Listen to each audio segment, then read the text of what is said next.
Nossa história é apresentada de modo linear e progressivo, tanto nos livros de história quanto na arqueologia e na antropologia.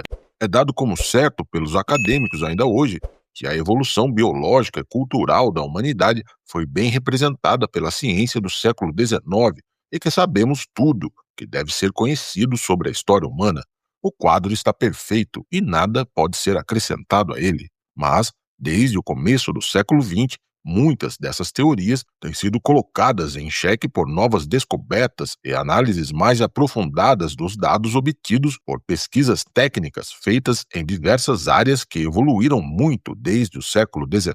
O conhecimento técnico evoluiu muito mais do que ciências humanas, como a história, a arqueologia e a antropologia, que continuam presas a pressupostos e dados da ciência praticada há 200 anos atrás e não se libertou ainda dos dogmas que são tidos ainda hoje como verdades absolutas. Mas, e se existirem realmente artefatos que confrontam as teorias tradicionais e apontam para o fato desconcertante de que nossa história não é tão simples quanto parece, porque a ciência oficial tem tanto medo do nosso passado não ser exatamente como eles dizem que foi. Nesse vídeo, vamos listar alguns objetos conhecidos como all parts, sigla para objetos fora do seu lugar em inglês, artefatos encontrados em sítios arqueológicos que desafiam a lógica oficial e que só se tornaram um problema justamente porque a verdadeira ciência vive da curiosidade de pessoas que ousam continuar questionando e investigando, mesmo quando tudo aponta para uma verdade inconveniente para muitos, que ainda não sabemos nada sobre nosso próprio passado.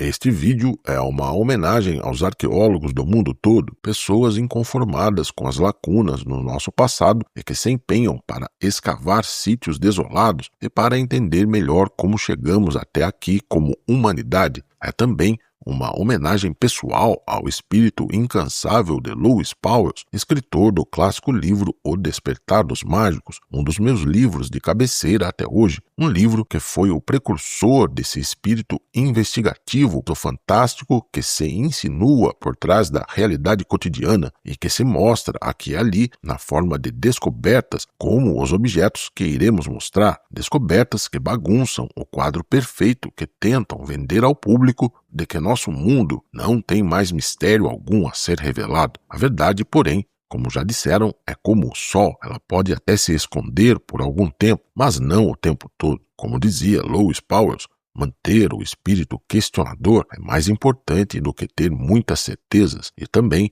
que o cérebro se parece com um paraquedas, só funciona quando está aberto.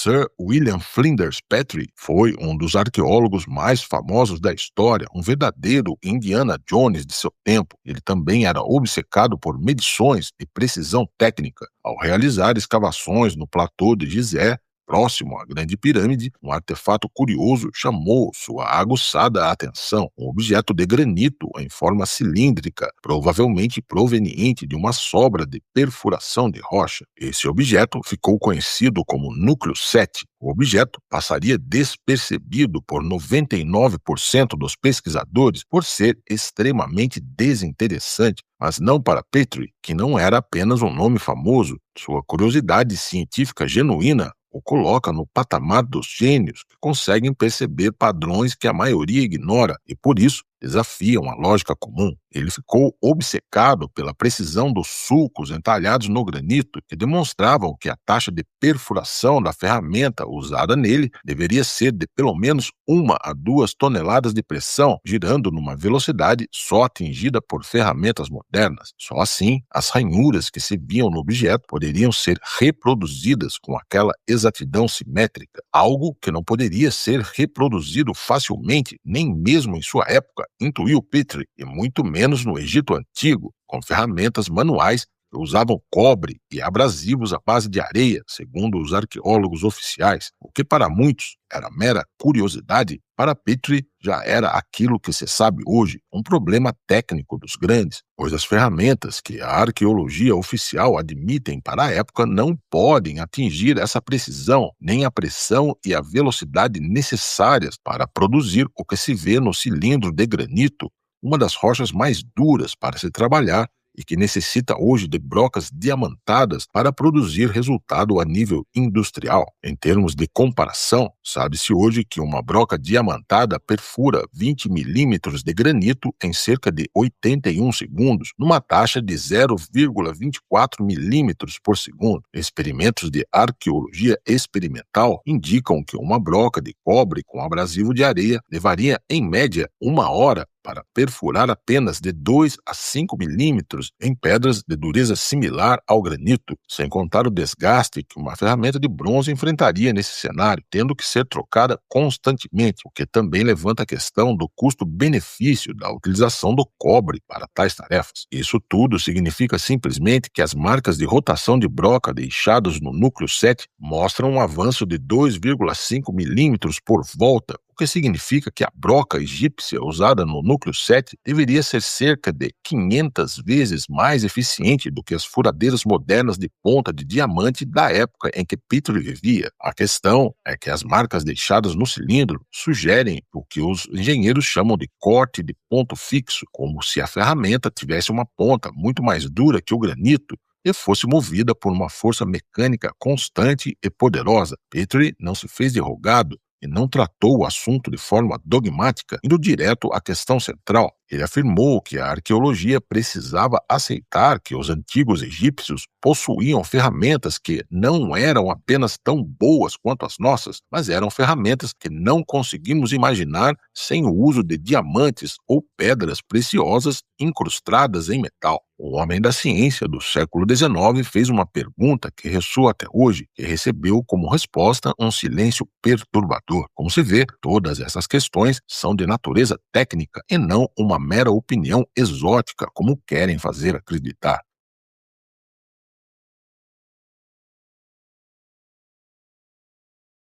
Outro objeto impossível foi encontrado em 1974 na Romênia, às margens do rio Mureș, perto da cidade de Aiud, enterrada a cerca de 10 metros de profundidade em um banco de areia e ficou conhecido como a Cunha de Aiud.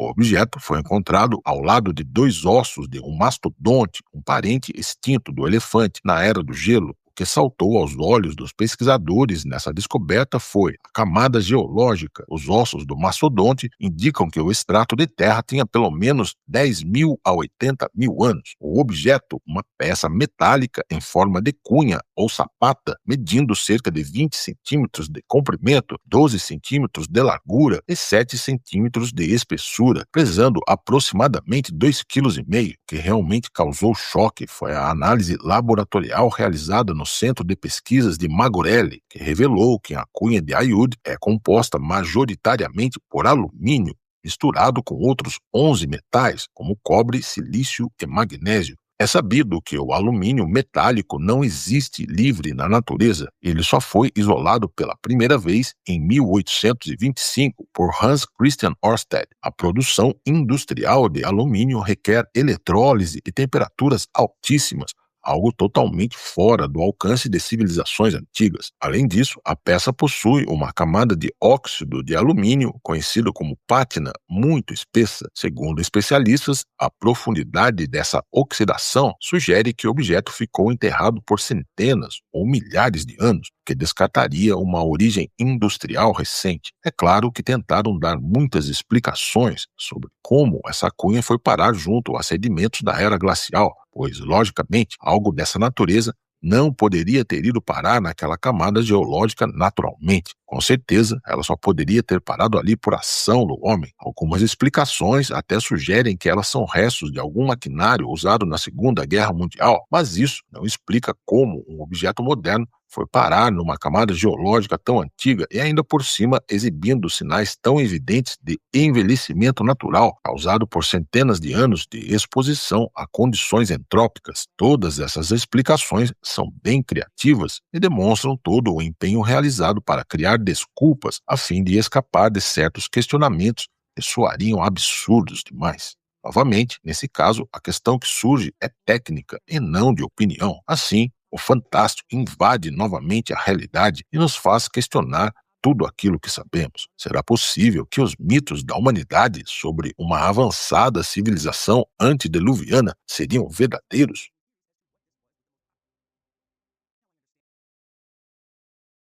Mas talvez o objeto mais polêmico e famoso entre todos os OPARTs seja o artefato encontrado em um naufrágio na ilha de Anticythera por volta de 1901. Ele data de aproximadamente 150 a.C. a 100 a.C. Por causa disso, ele ficou conhecido como o mecanismo de Anticythera, sendo considerado como o primeiro computador analógico da história. O que mais chocou os pesquisadores é o uso de engrenagens de bronze cortadas com precisão milimétrica. O mecanismo continha pelo menos 30 engrenagens. Estimativas sugerem que poderiam ser mais de 70 originalmente. Ao estudar profundamente as engrenagens carcomidas do artefato, os pesquisadores se assombraram com o número de anomalias técnicas presentes num objeto tão pequeno. Entre estas anomalias, podemos citar o salto tecnológico. Antes da descoberta, acreditava-se que engrenagens com esse nível de sofisticação e o uso de trens de engrenagens diferenciais só haviam surgido na Europa no século XIV, com os relógios astronômicos das catedrais. Há um hiato de mais de 1.500 anos de tecnologia perdida entre Anticythera e o próximo mecanismo similar. O dispositivo não era apenas um calendário, mas um simulador do cosmos. Ele conseguia prever eclipses solares e lunares com anos de antecedência, incluindo a cor e a magnitude da sombra, rastrear o movimento do Sol e da Lua através do zodíaco e também poderia ser usado até mesmo para modelar a órbita irregular da Lua, conhecida como anomalia lunar, utilizando um sistema engenhoso de pino e fenda para reproduzir a variação de velocidade conforme a segunda lei de Kepler, só que muitos séculos antes de Johannes Kepler surgir. Logicamente, para que isso seja possível, é necessário uma compreensão de que a Terra é uma esfera e não um disco plano. Isso também é uma anomalia cronológica no conhecimento da época. A excelência matemática, astrológica e na miniaturização das partes de bronze do mecanismo estão totalmente fora do seu contexto histórico, pois não existem precedentes para ele, nenhum rascunho, relato ou dispositivos mais simples que indiquem uma evolução técnica nessa direção. É como se um viajante do tempo muito inteligente tivesse aterrissado na Grécia antes de Cristo e criado ali algo que reproduz uma tecnologia do futuro. A outra hipótese sugere que a humanidade já possuiu um dia conhecimentos muito avançados em várias áreas, porque não surgiu da forma como a história nos conta, mas vem de um passado muito mais longínquo, um passado imemorial, repleto de ascensões e quedas e de vários gênesis e apocalipses. Nisso, todos os mitos antigos concordam e apontam para o fato de que não somos os primeiros, somos apenas aqueles que se esqueceram de onde vieram e para onde devem ir. Listamos apenas alguns dos objetos mais estranhos já encontrados pela arqueologia, analisados à luz da ciência moderna. Como podemos ver, os métodos científicos apontam para vários problemas de ordem técnica quando esses objetos são analisados com imparcialidade. A conclusão que chegamos com esses estudos é que o passado da humanidade ainda é algo obscuro, por mais que tentem nos mostrar que o quadro está completo e que tudo é claro como o dia. Não se trata de enxergar alienígenas em todos os lugares ou tecer teorias conspiratórias mirabolantes, mas ver aquilo que deve ser visto e analisar os dados com frieza, como pede o método científico. A ciência que herdamos do século XIX, principalmente nas áreas de humanas, ainda traz consigo uma mentalidade tacanha, que reflete a arrogância europeia que se achava dona da verdade em todos os territórios. No entanto, a ciência de exatas avançou tanto que esses pressupostos filosóficos que foram a base do iluminismo foram pulverizados no raiar do século, que viu monstros como Planck e Einstein escancararem uma realidade fantástica diante dos olhos de todos, a realidade do mundo quântico, que demonstra que não sabemos nada realmente sobre a natureza material. Essas descobertas arqueológicas também nos dizem algo semelhante, que deveríamos reconstruir nosso saber